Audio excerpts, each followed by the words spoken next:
Hello, everyone. This is Janet Coppin with the Socialite Production, where we're connecting the world through faith, culture, and entertainment.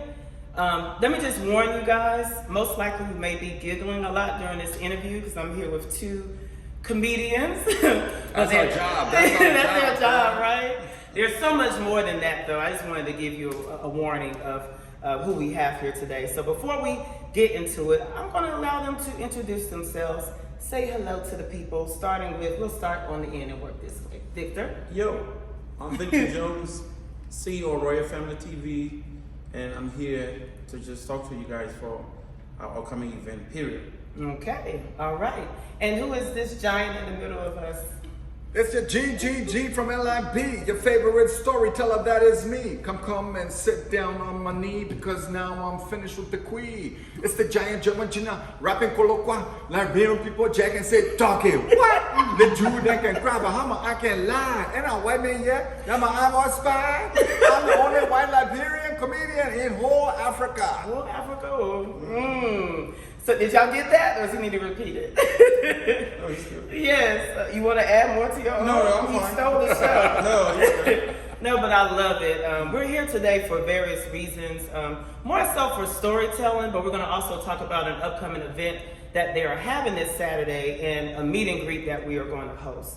I didn't introduce myself. Who am I? Well, I am the founder and creator of a Socialite Production. Like I said, we are connecting the world through faith, culture, and entertainment.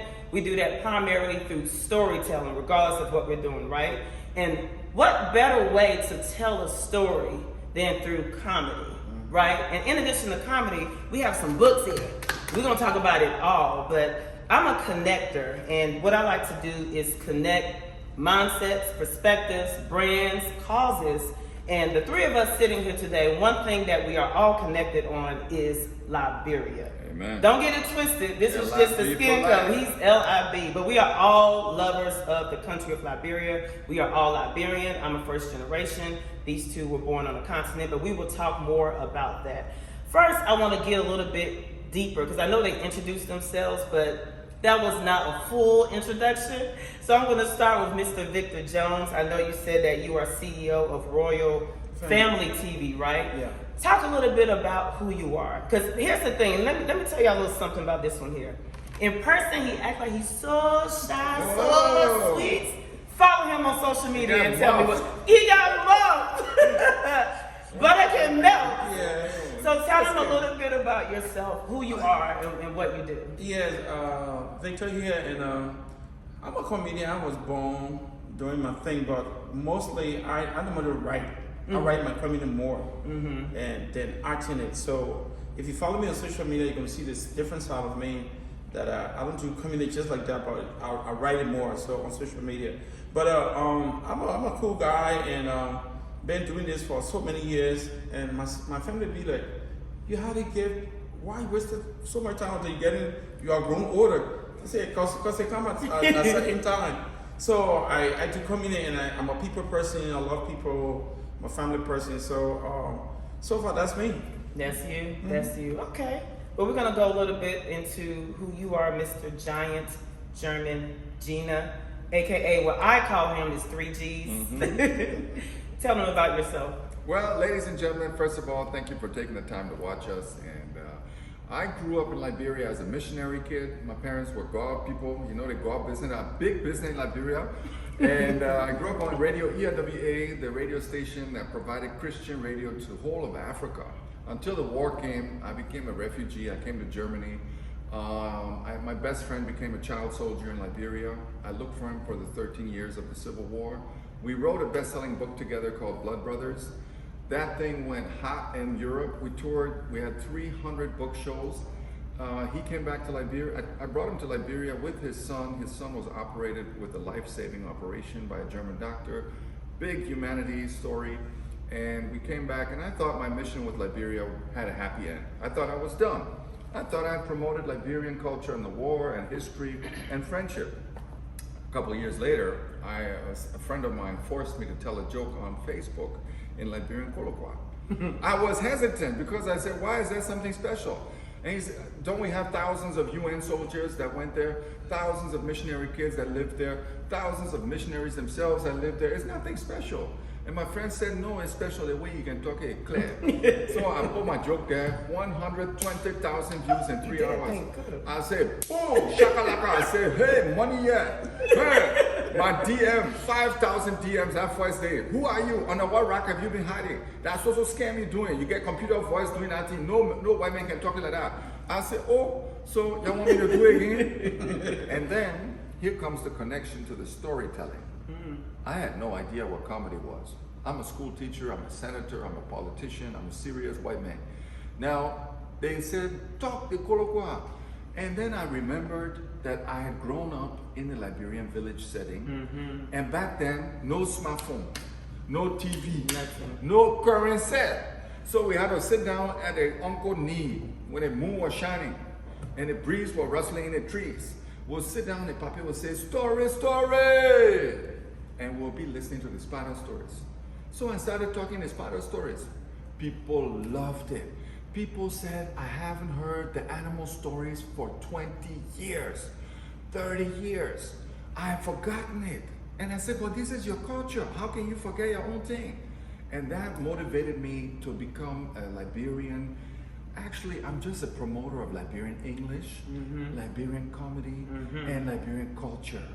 And you know, I'm just, if it takes a white man to do it, I will do it.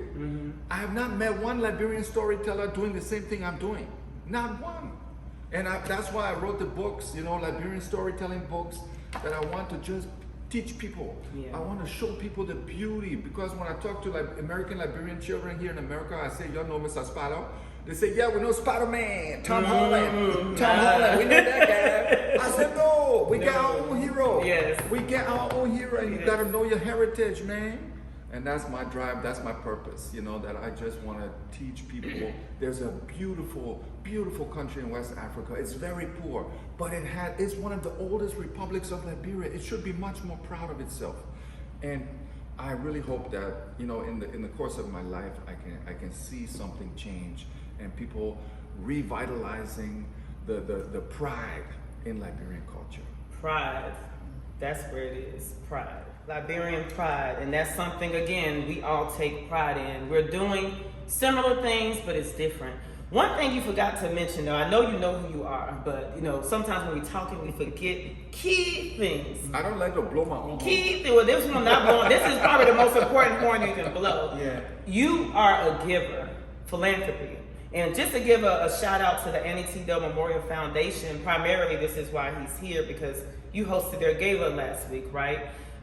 You are passionate about giving back, and not just in general, but to your Liberian people. I read some articles and watched some interviews with you in which you move your family back home for the sake. Yeah, can you touch on that a little bit, and then we'll move on to the other parts. Ladies and gentlemen, I don't like blowing my horn in public, because the Bible says when your right hand gives something, your left hand will not know it. The way all the people, the influencers on Facebook, they like doing it, like giving $5 to a hungry child. They will film that child and tell the child to say thank you. I don't like that kind of behavior. That's not a gentleman behavior. If you want to give, do it secretly. Don't do it for people to be praising you. That's not what God wants. So just to blow my own horn small, I have built 23 schools in Liberia with the Change Agent Network. You can find all these schools and all the information on my homepage, gggfromlib.com. If you want to become a donor, please contact us. All right, we have built 23 schools. We have another fundraiser in Louisiana in November. We're going for another 100,000 right there on that night. And I think we reached 150,000 at the AT Dome Memorial Foundation fundraising gala. All right. And that's one thing we got to change in Liberia. We are here to change the world. Yeah. You've done a lot of other things as well, and it's too much to go into, but primarily you're a giver, and you are pouring back into Liberia, and I think that's very important. So thank you for painting that picture and telling that story. And before we move on, can you let them know how they can purchase your books? Yes, as I said, well, first of all, this is the bestseller from Europe. We tried selling it in a wheelbarrow in Liberia. People didn't buy it for $5. And so y'all in America, y'all got to buy the book and read it and bring it to Liberia. So you can get it on gggfromlib.com in my store there, okay?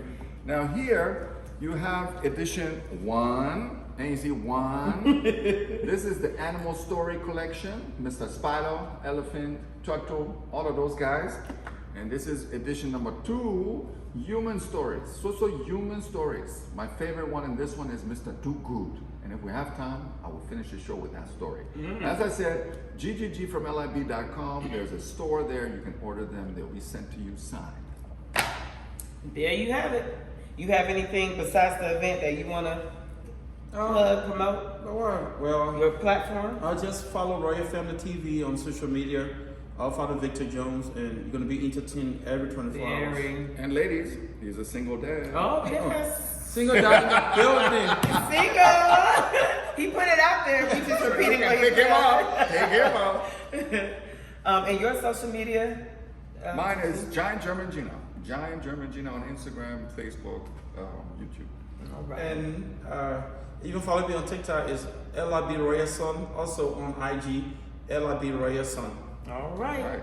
So usually you'll do that at the end, but I wanted to get that out the way because we're about to go a little bit deeper into purpose and vision, but we're going to start that around comedy. So you guys ready? Let's go. All right, let's go. So comedy. I'm going to first start with you, Mr. Victor Jones. Yes. Your love for comedy, where did that come from? How did it start? Oh, well, sometimes we all born with certain thing. So it had been in my blood for a long time. So when I grew up now, I started doing it more, and I write it more, and it get crazy sometimes in real public. I have few jokes and things, and people say, "Man, you are good." So I kept doing it, and mostly in writing, but in person, yeah, I try to. Yeah, and I see you've implemented skits. Like you're an actor. Oh yeah, he's an actor too. Those skits are funny. What inspired the skits? Yeah, I started acting lately, and I thought I won't have to do it, but I went through it, and people said, "Oh man, you can really act." Oh, no, really? I said, "Okay, I'll be doing more now." Yeah. So I do all of those little things here and there. Now, growing up in Liberia, did you find yourself intentionally doing comedy, or you just kind of was funny without trying? No, actually, I used to be funny when I was a little younger. I used to So be he's not funny again. No, I used to be funny, but not much. But I know now. I know what fun is. Oh. You used to get in trouble a lot for jokes, huh? Yeah, for jokes and all that Yeah, stuff. I Yeah. can And because I used to joke a lot, they say I used to be lazy. Oh. Because I just be making people laugh all people day. foolish. Yeah, Foolish. I don't go no fun. I just be chilling. So you ran out there, all my jokes, so you're not going to hustle. Thank You're you. not going to brush. You're not going to brush. Yeah. Yeah. Okay. Anything else in reference to comedy you want to highlight? Well, comedy is life. Because as long as you're making people laugh, look, sometimes people call me pastors and ministers and like older people, man, Victor, why you just wrote on Facebook, man, you got my day going. It's crazy. Like yesterday, and when I wrote, I said, I was supposed to open a church next year. Oh, yeah. But then I had 3 Bible verses and now I forgot one. I only left with 2. How can I open a church? So everybody was like, "Oh my goodness, Vicky, only Vicky." So yeah, Ben, just me, just like that. I like that. But you to get stuff like I'm like, well, where you even come up with a concept of it's foolish, so foolish that it's funny. Yeah, but, it comes naturally. Yeah. So no, yeah. that's good. Mr. GGG. And now, what's interesting about you is you didn't grow up being a comedian, but were you funny? You didn't realize it? I have a completely different approach. Okay. I stumbled into this comedy thing. I'm a teacher, okay? You have to laugh and jest with 30 kids in your class to survive an hour. So comedy for me also is depression work. And a lot of comedians are depressive people. They're very sad people. Robin Williams, for example, one of the greatest comedians of all time, he took his life. And he said, comedy is saving my life. And growing up, leaving a country in a second, I didn't even get to take one memory. I didn't get to say goodbye to my friends. My best friend became a soldier. The kind of stuff he saw, the kind of stuff I saw leaving the country, being torn out of a culture, being thrown into another culture. I was very lonely. So sometimes, we use comedy to compensate. And for me, it was also a therapy to just start making fun of my life, and talking with people about it in a funny way. And people said, the kind of crazy life you had, you have lived 3 lives. My students always say, you have so many stories, Mr. Yench. Mr. GGG, we don't know how you will live one life with all these stories. and the other point that I like to do in my comedy, I like to open people, I like to address issues. Because, you know, the Liberian culture, we don't like open conflict. We don't like people to tell me you did something wrong. The elders did it with the stories. They would take the child and they'll say, look, Mr. Spanner did it like this. It was not too correct. How do you see it now? Jesus did it like that. Jesus never told the people, he said, do it like this, do it like this. He said, y'all sit down, let me tell your story, y'all find the answer. And that's the conflict avoidance culture we have in Liberia. And with comedy, I try to teach people about problems in the society in a funny way, but a lot of people, they are getting to smart up now. It's not just stupidness that we're doing. This man knows what he's talking about. If he addresses, you know, the pastor, the corrupt pastor, I love picking on the corruption in Liberia because it's the main driving force that's spoiling the country. It's spoiling the country. That's right. And I always, you will see it on Saturday in my show, it's just, I always drop it from all different angles. And I criticize it by making people laugh at it. And so nobody can criticize me because they enjoyed the joke. But I passed my message along secretly. And now they got it. Yeah. Yeah. So it's a great way, storytelling and comedy is a great way to actually teach and preach. Yeah. Like I said, comedy, or I think I said it before you got here, comedy is debate, right? It's to get people to come, but then they're laughing and they're laughing and they're like, oh, right. Oh. If I get that effect, I've won. Yeah. So that's very interesting because it's two spectrums, and the fact that you were not, I'm not even gonna say are not, because I think you are funny now, because you can't even have a full conversation without throwing a joke in, right? But the fact that that wasn't your thing, that was Victor's thing, and now you're doing it. I thought about something as it relates to purpose and vision. I am so big on purpose and vision. I don't care what you're doing, right? And so when you look at comedy, and any one of you can grab this question, comedy is the bait to get people, right? But comedy is also a part of your purpose. How are you using that purpose for good? And I know you kind of highlighted on that, but let's go a little deeper in reference to that. How are you using comedy to drive whatever narrative or just to make a change in the world, whatever world that is, if that makes sense? Oh, well, like for me, when I do comedy, I just want people to just, you know, come from a depression, you know, to make themselves laugh, you know, bring them back to life. Especially in COVID time. Yeah, COVID Oh, time. yes. A lot of people were following us and said, Yes, that's true. Saving us. Saving us from depression. Yes, and it's crazy. Sometimes I was go through depression. Yeah. Probably saving yourself. Because the one thing, when I write or do comedy and people laughed, and people writing and replying, and I go back, you know, I feel good. I say, let them know we are into the art team, you know, it's like giving me more purpose to do more. Yeah, so when people be like, man, you're crazy, you're funny. Yeah. And when I go, oh, just like so when I do that, somebody call me back, I feel so good. I got it. I got it going, It makes you want to do even more. Yeah. How about you, Mr. GGG? For me, the comedy thing, first of all, it gives me a bigger platform.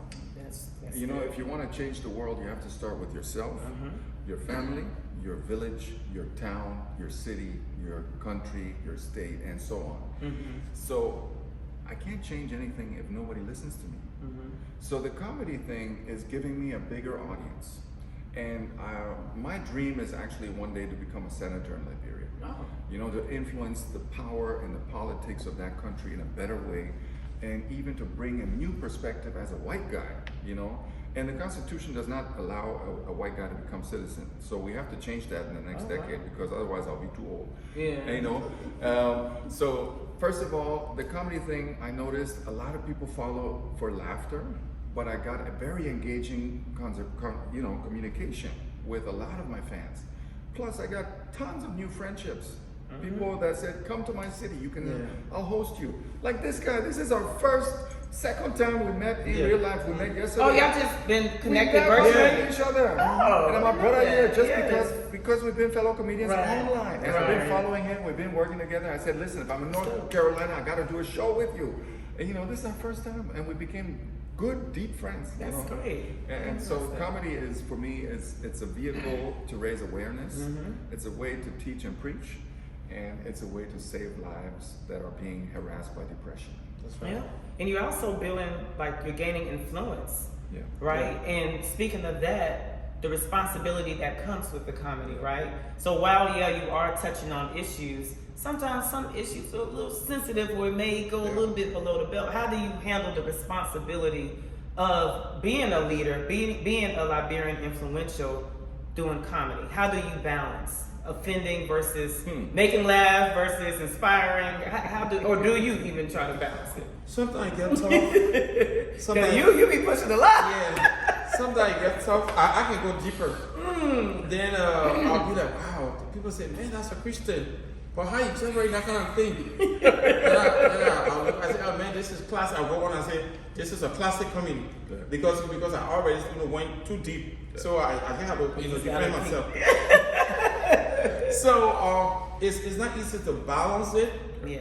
Sometimes you say, man, they will get used to it. And you just throw it out, and they get used to it. So some people come in, like one pastor goes, man, you're going too deep now. I say, man, leave me alone. I tell you, I just for the fun, to keep people going and get people, Just relax. just relax. So for me to balance the two, and sometimes people think we're not serious. Sometimes you can need something so bad, and you be saying, this man before you, man. Yeah, I'm not taking you Yeah, serious. you take us serious, but then we'll come on like sometimes when I put something, I say I need this. Man, you already have it. Why you embarrassing? But it's not easy to balance it because people don't understand. When we're talking seriously, they don't get it. Yeah. But certain time when you speak out real loud, oh, this is real tough. They say, oh, now you're talking. Yeah. So it's not easy, but we stay fighting to balance our life to. Or when you're trying to be serious, people probably waiting for you to crack a joke. So, Yes. yeah, I've been guilty of that with people That's who are right. funny. Yeah. How about you? How do you balance, or do you even, think about balancing? I started my career as a comedian trying to make everybody happy. Yeah. Forget it. Forget it. Yeah, that one is true. You can't make everybody happy. No. Just leave it, because you will start self-criticizing yourself. Your whole art form will be cut short. Yeah. Because once you just continue yourself, because you don't want to prod that Christian circle too much, you don't want to prod the Mandingo circle too much, you don't want to prod the Jehovah Witness too much, because you can't crack joke about that, because you get no. Comedy is art, and art should never be censored. Okay, sure, it should be legal. We should never do anything illegal in our comedy and embrace that or endorse that. But we have to be able to address every issue in society. That's right. Because we are actually gatekeepers. We are people that have the mouth and the ability to address critical points in a funny way. That's right. And if we are scared to do that, then we might as well go to North Korea and go sit down. But we are in a free country. We get freedom of speech. Y'all leave my mouth to be open and dirty. Yeah, man. So I had a conversation with, I call them young Liberian influentials. It was 3 young adults and kids, right? And so I was asking them what they love about the culture, and it was so many things. And they all are first generation Liberian American. And so one of the young ladies, she was like, Liberian people are so funny. Like, she used that emphasis, and she ain't lying. Like, so many people are comedians within the Liberian community, right? And it made me think about, like, those who were involved in the war. So the story you were telling, there's people watching who don't know anything about the war, but you weren't involved, you were almost involved in the Civil War, but you were able to escape, but that brought pain, right?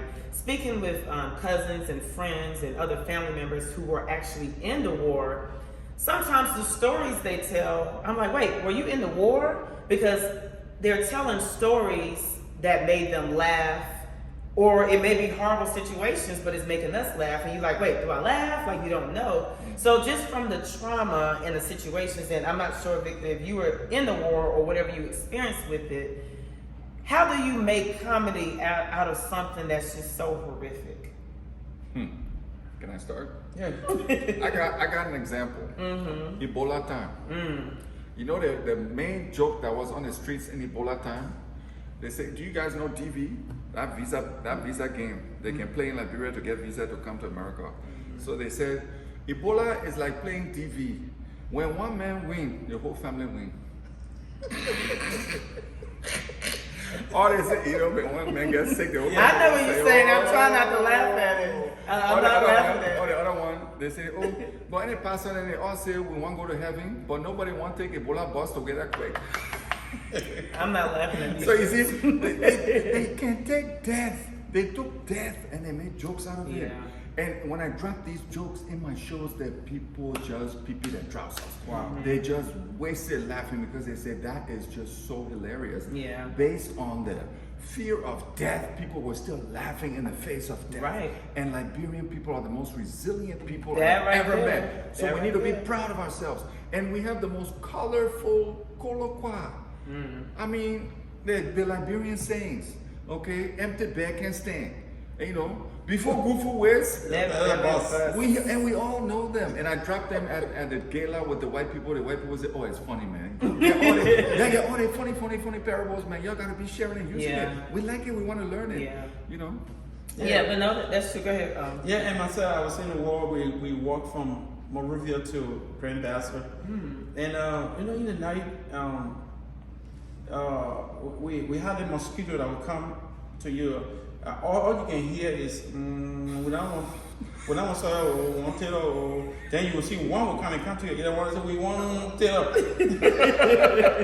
we want to. So I used to tell that joke. I said, "Say we kill the mosquito." Just say they want Taylor, and people be like, "Mommy, you too funny." So we were in the war, and still the joke was it just kept coming. And my family are very funny though. Oh, your my family uncle, is my aunt. Oh my God! I'll tell you the story tomorrow. How my aunt became missionary in the church, but she just said marijuana. Oh. Yeah, they don't tell her, and they made her to be a missionary when she blew the whole church up. So I will tell her one tomorrow. I mean, this Saturday. Yeah. So it's a whole lot of fun. So my family know I was born with that. You know, just I took it easy, but then since I grew up, I just started doing more. But so comedy is also a form of fighting trauma for you. Yes, It is. yeah. I went through a lot. So No, it is. yeah, comedy helped me. Like my daughter, she and her fancy, they had something, and she went like the guy. I said, "Go, my gosh, man, you can't after your dad." It's a saying. You laugh to keep from crying. Sometimes you get tired of crying. One of my friends, he's a comedian. He's actually, he's a natural comedian, but he's in Liberia, and he loves making people laugh. And I know there's times he doesn't want to laugh, but you will never see him sad. He just always making jokes. Yeah. And sometimes you kind of like, well, Dad, can you be serious? But it's like, no, this is serious. It's hard to be serious. But I don't want to go to that dark space, because sometimes it's a point of no return to some people. So you guys keep doing what you're doing, even if you're offended. Just keep doing what you're doing, right? I'm gonna get a little serious. A little serious. You guys still probably find a way to make it funny. But regardless of how you communicate your answer, I want to get into the topic of purpose and vision, right? Because there's a lot of people out here trying to find their purpose, trying to do all these grand things that's popular, so they think, okay, purpose is being fulfilled. Whereas there are a lot of people that are doing things behind the scenes, and they're just as much fulfilling purpose. There are people that are making sticks, right? It's not glamorous, but those sticks are providing for, I'm just trying to paint the vision and the picture of what your purpose is. Own it, love it, move, however God leads. So again, both of you are doing comedy, and that is a part of your purpose, but that's not all of your purpose. So what I want you guys to do is just highlight your purpose journey, right? Without, of course, we don't have a whole bunch of time to go through everything, but how did you get comfortable in knowing the vision that God gave you as your purpose, and how to multiply it in different ways? Well, like for me, I have a heart of giving. So I'm a humanitarian. So when I go places, I love to give. With all the noise I've been making, jokes, I'm a giver. So when I go to Liberia, I think of Washington sometime. Yeah. Pay school fees for kids here and help baby mamas and all the things. So my purpose is, I just love giving. And, I might make it fun, but when it comes to giving, I don't take it lightly. Right. As I speak, I got kids in school on missions, and people in the hospital, I help them, and I do a lot of things. So I just want to do more of giving. Yes. But giving, because when you give and you look, sometimes when I give, I forget that I even gave. There's a guy that I gave close to when he first came to the U.S.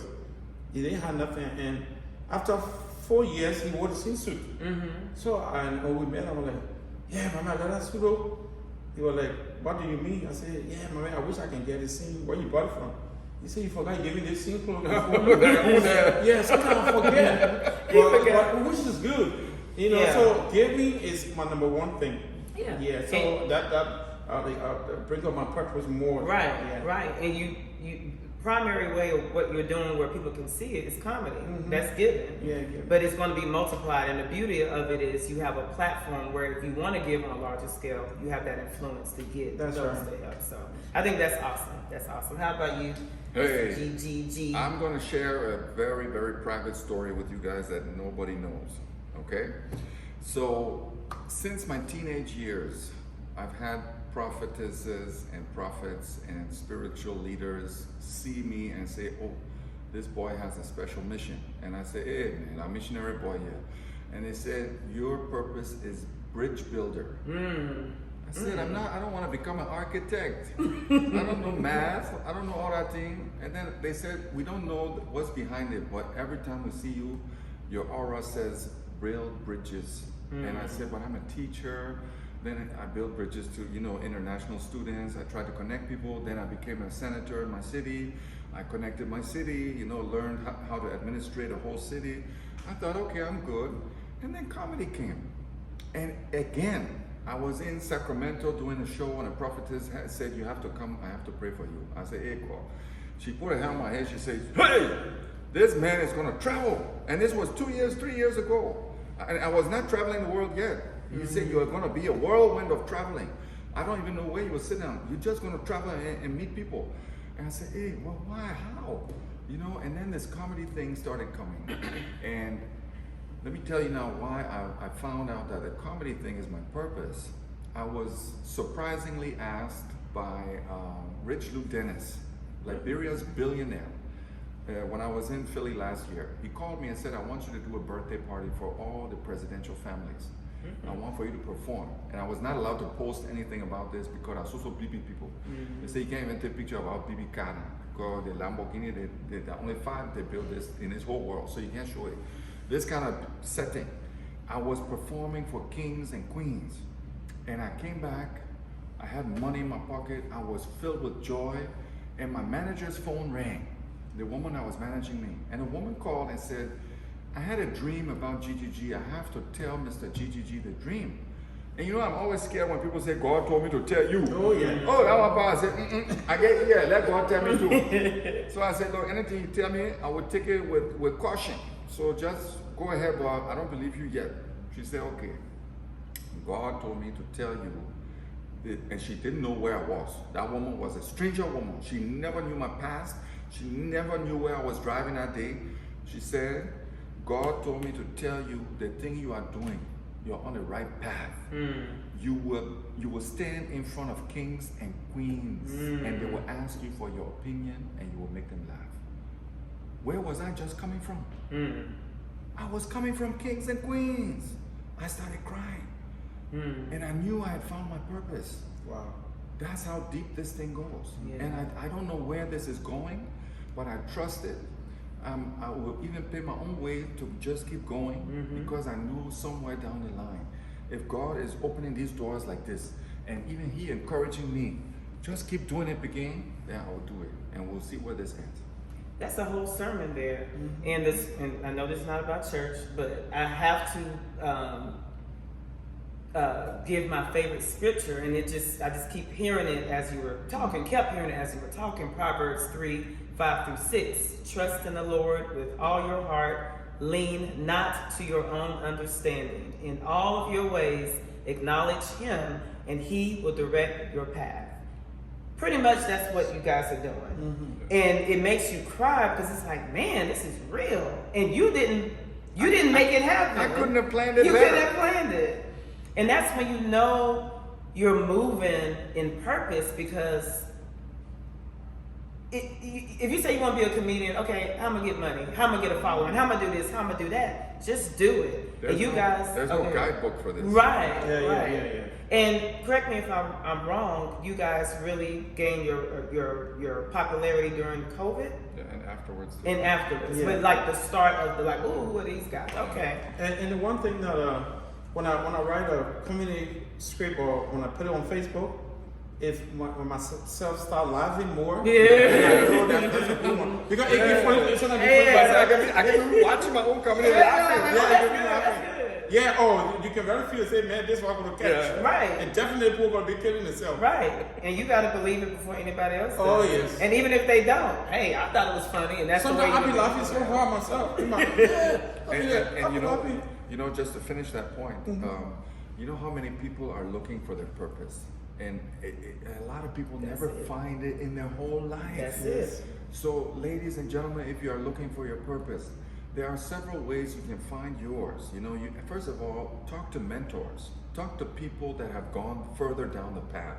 If you want to be a comedian, talk to us. You know, we're a little bit further down the path than you, and you can overtake us one day. We will give you that wisdom we have. The thing that I learned is older mentors are very happy if you approach them and ask them for wisdom. right. Yeah. If a young being comes to me and says, Papa, I want to learn from you, I will readily share my information. Don't be shy to approach people of standing and status. They are looking for apprentices. They want to give that money on, that power that they get, all those things. They want to replicate themselves in someone else too. So that is one way to find your purpose. The other one, if you're a Christian, you have to talk to God. Okay. You have to talk to whatever power you believe in. If you really believe in it, let it probably tell you. You know? And listen to your people around you. Like he said, his family said, you're funny. People kept telling him, you're funny, you should do something with that. You know, that's what I did too. People said, you have to go on tour with this. You're the first white man to be doing this. I said, oh, it's something special? You know, I didn't see it as something special. And then people around me said, do it. So sometimes do it, and you wouldn't believe how many steps of faith we all took. Oh, yes. Stood in front of crowds that were drunk, that didn't like us, you know. You have to go through these fire moments to Yeah. grow. Yeah. And don't give up. That's don't it. ever give up. That's it.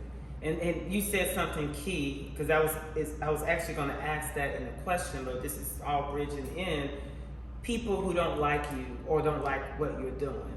One thing that came to mind, like when I was praying for 3G, called 3G prior to getting here, and I heard like there are a lot of people. Well, let's not even talk about people first. The enemy, the devil. He doesn't like what you guys are doing, right? Because what you're doing is bringing people joy. Yeah. And if you can bring people joy, you can make them forget about the problems and focus on light, on life, right? And so with that is going to come a lot of just challenges, whether it's mental, whether it's people coming at you, whether it's people commenting. I always tell people, including myself, don't read the comments. And really, whether it's good or bad, sometimes I don't read it, because sometimes the good comments can boost your head up and drive you in the direction God isn't taking you. The bad comments, like you said, can make you trip yourself up. Yeah. So how do y'all handle, or if, I can't assume that y'all get negative comments. Oh yeah, you I definitely do. have. How do you handle the naysayers? How do you build confidence over the distractions? By finding your purpose. Okay. If you have a purpose, nobody can defeat that. Right. And the older we get, that's one of the advantages of getting older and more senior brother. If we're a young beginning, we'll be unsteady. You know, we'll not be sure of ourselves. But we know what we've achieved in life, and we know that we're on the right path. So if someone says, "I don't like your comedy," that's just crap what you're doing. I say, "Okay, sorry for that. Go humbug somebody else's Facebook page. Don't come put your stupidness on my page." And that's what he says too. I check his comments, and he just says, "Yeah, move on, bro. Yeah. Yeah. Go delete somewhere else. I don't Yeah, care." yeah. People criticize us sometimes, and it gets so tough. You're not supposed to write there. Hey, come on, man. We got to say the good and the bad. That's how comedy is. Talk about Good, it. bad, and sometimes you get. And the tough part is that going to a church to do comedy. Somebody You gotta censor that a little bit. yeah, so you gotta hold back when you go to church. Because when they say you're doing like a church comedy, you be like, my Lord. My Lord, I can't go left, I can't go right. Let me go this straight and down. Yeah, back. sure. So you gotta find comedy that fit them. Then when you know like a gathering, you just wish everything, whether good or bad. Even your mom say that she would laugh at at some point. Because it's very difficult when we got church and we had the real thing going. It gets tough at times. Yeah. So you got to put it in order that you can cause, Yeah. You have to be attentive to the right crowd. Yeah, right. And one thing, if I go to, because I have accent, so when I go to a Liberian invite me to do maybe a tour MC or do something for them, I always ask questions. Who are born in the United States? They're going to put their hands up. Then I said, okay, this is a Liberian event, and they invite me to do this event. This is not an American event. Okay. So my accent going to be a little deeper. I'm going to be faster. But try and catch up with me. Boy, you're American. You're going to know yes. Oh, come again. What you say? Say that again. I have no time for that today. So you better catch up with me because we're all catching up with you guys. Then after the show, they'll be like, man, you were funny. How can I follow you? I said, go to Royal Family TV or look for Victor Jones. Period. You're right though. You're right though, and that's a good point because even with you doing being the MC for NTW Memorial Foundation gala, fundraising gala, unfortunately I wasn't there. I was out of town, but I looked at your footage. Thank you for going live because I was like, oh man, I want to be there. But you didn't when I say code switch, y'all know what the term code switch means, like switching for. Yeah, you kind of went in, but like you told the parables, you were speaking of colloquial. You had to like talk a little bit about that. You got it going. When you're doing that and you're looking at the audience, how are they receiving it? Those that don't understand the culture. Well, there were about 30% of the audience were Americans, so 70%, the majority was Liberians. So I had to get the big crowd first. Right. So I dropped the colloquial, then I went back, I explained it to the American people. I said, okay, this is why they laughed. Boom, I drop it, then we had a groan here. I said, okay, this is why they groan, my people. Oh, and then they started, and then I told them, kuku chumuku, you're not inside, you not know. And I started teaching the American people the parables. Yeah. I said, listen, if you want to really bluff, and I taught them the handshake, the Liberian handshake, Oh, all these cultures. I said, this is our gift to you. Anytime you meet a West African, try it on them, and you'll see their eyeball open. They'll be happy to see you. Yes. Because they know Liberia now. And, Yes. that's why these shows are so important, because usually I perform just for Liberian people. I'm usually the only white dude in the building. And I have 300 Liberian people there. It's crazy fun, but I would love more white people to come to the shows. And usually one wife or husband will come because they're scared. They say, oh, I'm the only white person. I said, no, I'm in there too. Oh, don't leave me alone. Let both of us suffer here. So I want to just tell all the American audience to, come find out about this Liberian culture. We're going to embrace you dearly. That's true. Because one thing we always speak about, Liberian people don't believe, not Liberian people who aren't of the culture don't believe everything you hear or see. Liberian people are some of the most friendliest and welcoming people. No racism. I never experienced racism in Liberia. Never. And Liberia doesn't disappoint. Liberians don't disappoint. They'll give you something to carry on all time. Either from Liberia or anywhere, they don't disappoint. I'm telling you. Yeah. They will do something crazy. You say, yes, they are back again. And one thing, while we're friendly, we also aggressive. You go to an African Liberian function and they offer you food, you better eat it. You better eat it. Cause they gonna be like, eat. Insult us all. Yeah. But no, I think what GGG is getting at is embrace culture. Yeah. Liberian culture, of course, but embrace a culture that's different from you. And a lot of times for those who are of the culture, don't water down the culture to make others fit in. Can I have You go ahead. You know why I started the Giant German Gina thing? I started it in 2015. I visited an American Liberian family. First generation and the second generation children were just growing up. They had come from Liberia in the war when they were 2, 3, 4. So they didn't remember Liberia. So I came to visit my friend after the war. I came to Colorado to visit him. And he had to go work the whole day, so I had to babysit his children. And I was getting vexed because I'm not there for babysitting, I'm there for holiday. I paid my plane ticket to enjoy myself, then they may make me to work.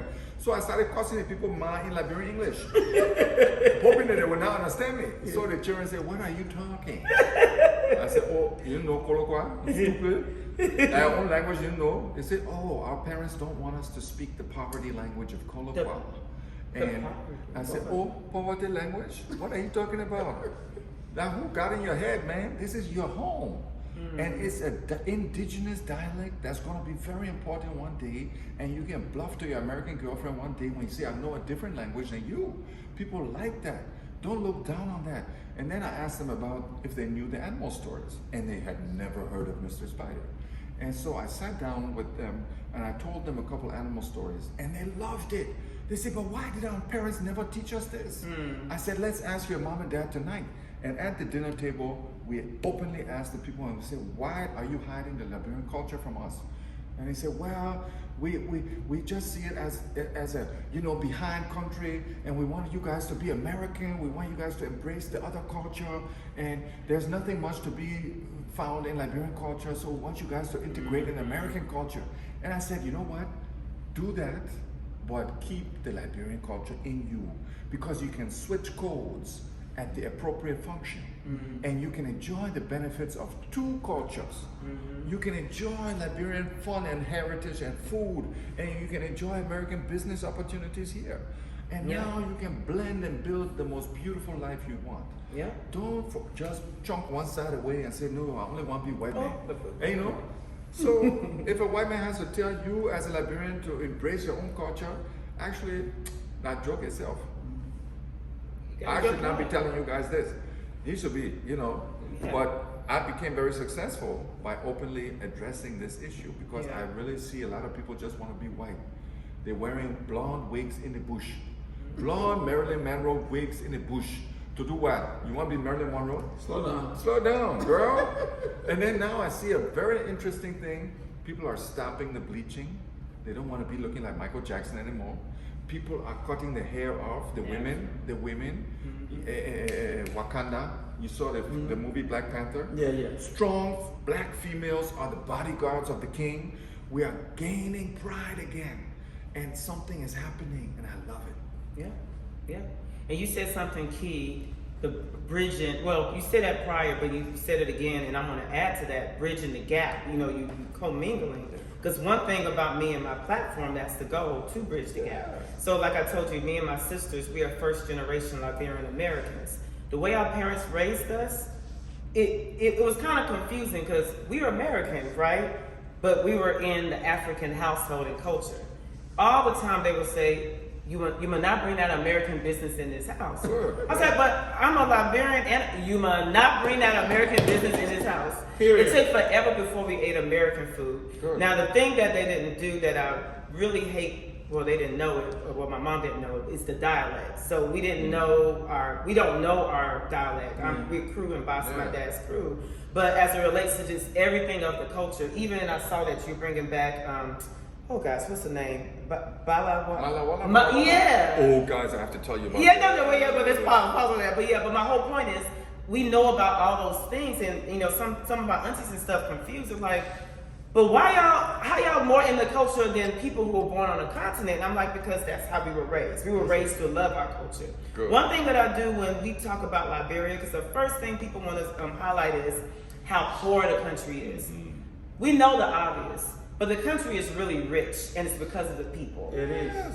Talk a little bit about the richness of us, of the people, of those who went through the war, of those who may not have what people here have. Talk about that. Well, Liberia people, we are troublesome, and we are good people. Yeah. We follow noise, we follow gila, choo. But Cheche Pole. and they are the best people you want to be around with.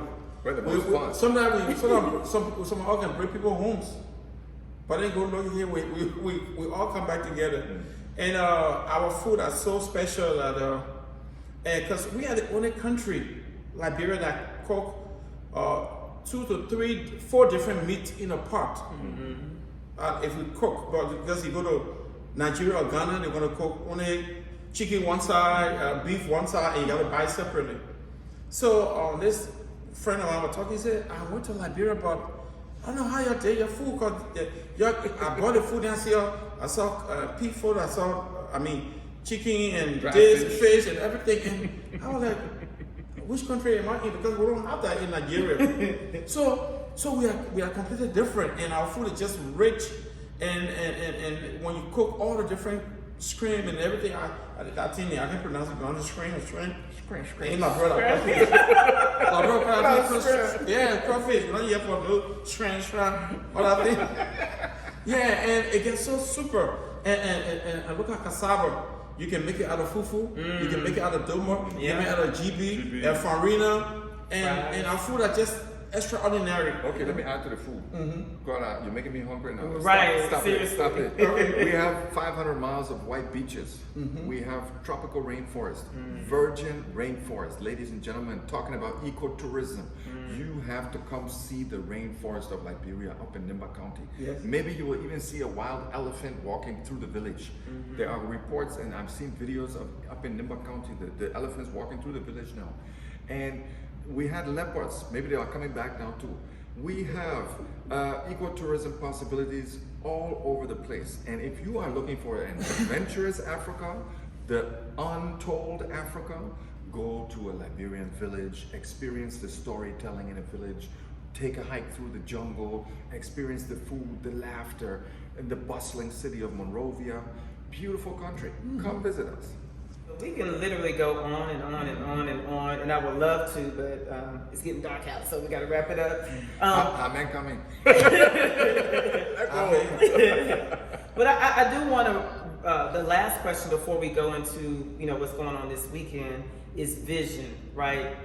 And I always look at trees. When you look at a forest, all you see is trees. And TD Jakes said something that just always stuck in my head.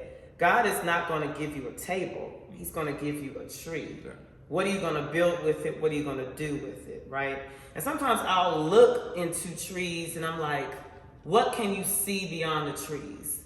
So obviously you can't see anything, but vision, God gives you the vision, not others, right? And so what do you see for yourself through the trees? Like, before you got to where you are now, what did you see? And now that you here where you are, what do you see for the future? What can you envision what's next?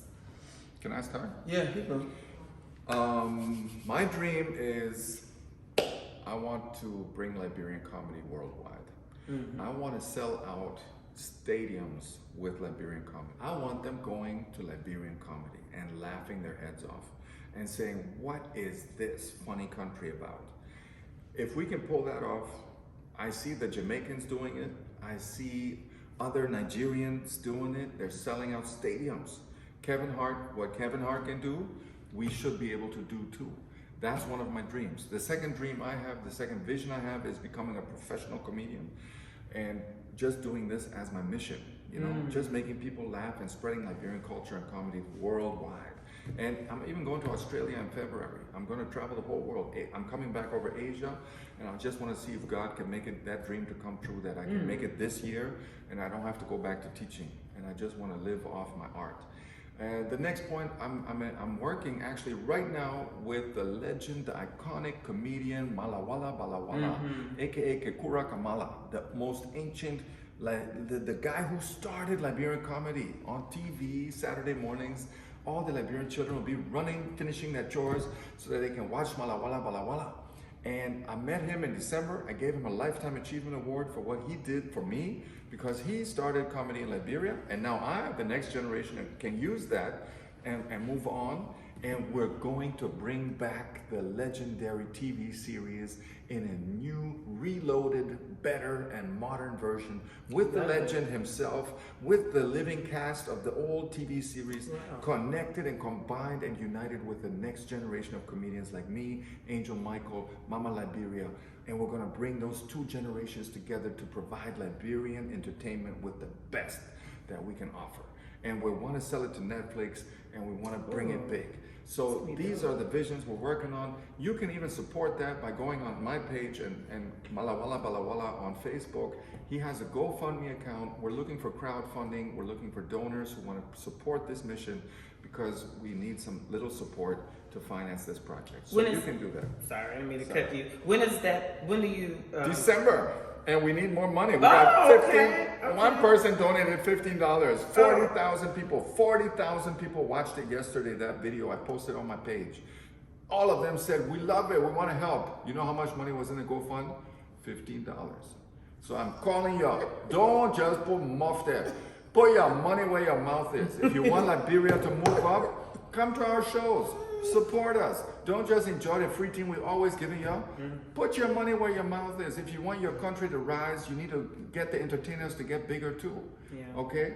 So don't just be waiting for us to be feeding you guys free thing. Come to our shows. Buy our products. Buy the books. You know, everybody need to eat. You know, and if we're making you happy, try to make us happy too. That's right. Thank you.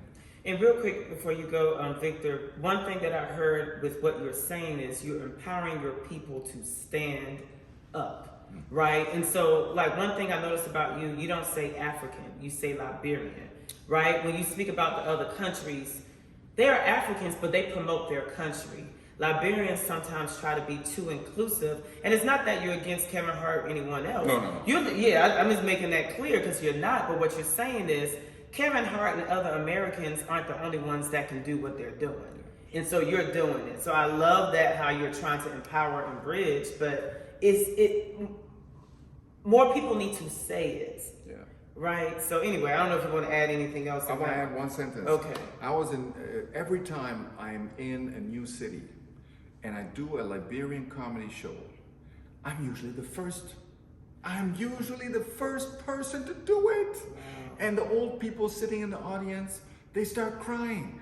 And I asked them, I said, well, you're in a comedy show, why are you crying, Papi? He said to me, literally on stage, I gave him the mic, I asked him, and that's a risk to ask somebody who's crying, why are you crying in my show? You know, and I knew something magical that Papi had to say something important. He said, this is the first time I hear a comedy show in my language about my culture. Right. Thank you so much. May God bless you. Please go to more cities and show the Liberians that we have our own unique comedy. Right. There's a lot of Liberians who aren't comedians, who are comedians, who can just come and even enhance the shows, open the act, so many opportunities. But thank you for helping to lead the way in doing that. And I think it can become big if we all rally around and push it. So thank you.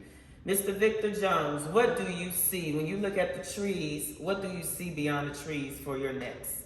Oh, well, my mission and what I see is that I want Liberian entertainment to go to another level. We need Liberian musicians to come together.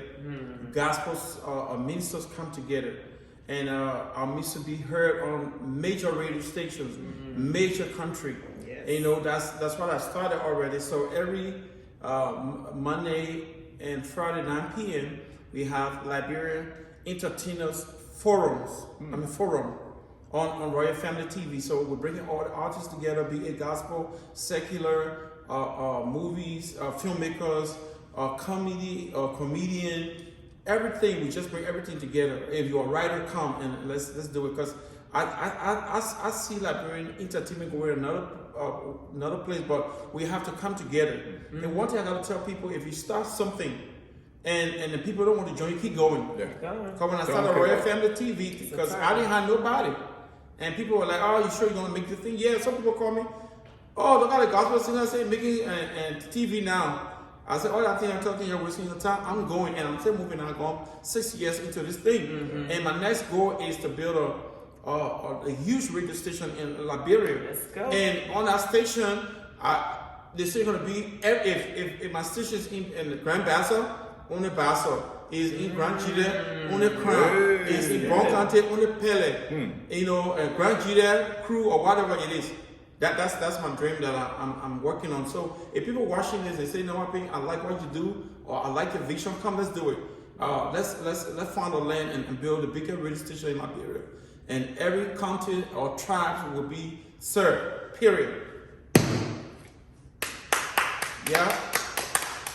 Y'all hear it, ladies and gentlemen. Like, this is a part of my mission, the Socialite Production, identifying key people who identifies with my mission of bridging the gap, of connecting, of believing in yourselves, in the culture, and promoting that. So you guys, thank you for sharing that. Thank you for being here. Thank you for just being who you are in the most raw and authentic form.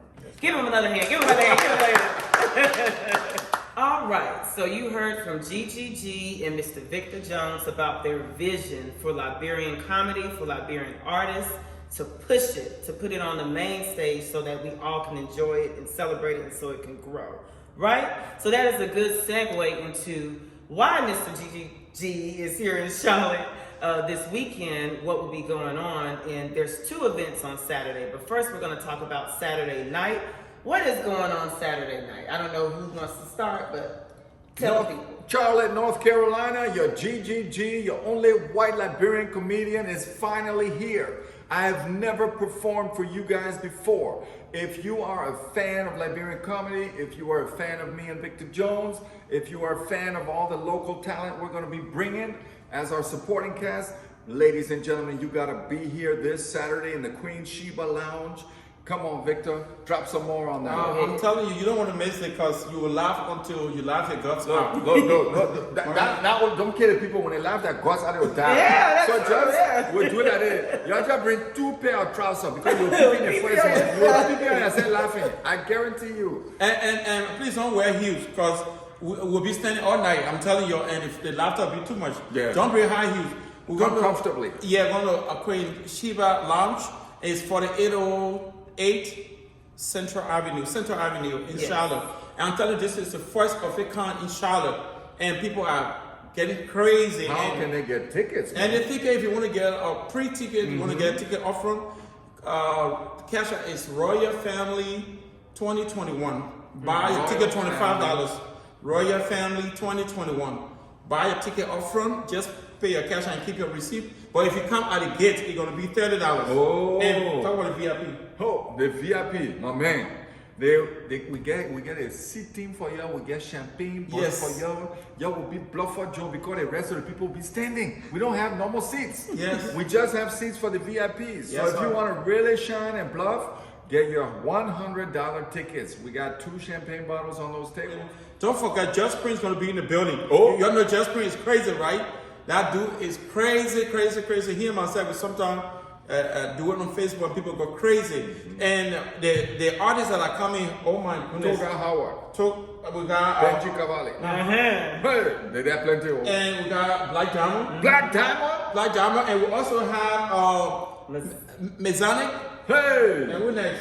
Oh my man, there are so many. I just dropping it, man. So listen, this is your one and only chance in a lifetime to see all, because we like bringing all the local Liberian talents together. Yeah. Okay. So we're flying them in. We're bringing them to that stage. Come on, ladies and gentlemen. If you want to laugh, if you want to sing, if you want to have a great time after the election in Liberia, we're going to celebrate now. Y'all come on Saturday. Get your tickets now. We are in Charlotte. It's going to be the Sheba Lounge, 4808 Central Avenue. And the time is 7 p.m. Forgot the time. Oh, that wasn't the American time. American time. Solid come out, man. You gotta be there or be square. Flat out. LIBP Square be in the building. Oh. See the man waking up now. The man getting hot. LIBP Square gonna be in the building. You know that. Just be gonna bring it. I'm gonna bring it. And I'm gonna finish it. Yeah. So y'all felt all that energy, right? You have to be there Saturday night.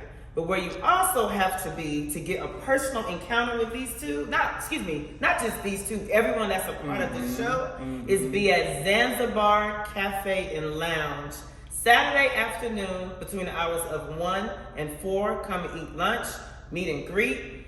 You know, he talked about mentorship and just, you know, picking his brain, if you will. Yeah, opportunity to do all that and even to hear them speak. And just get your selfie with me. Get the handsome comedian. Right.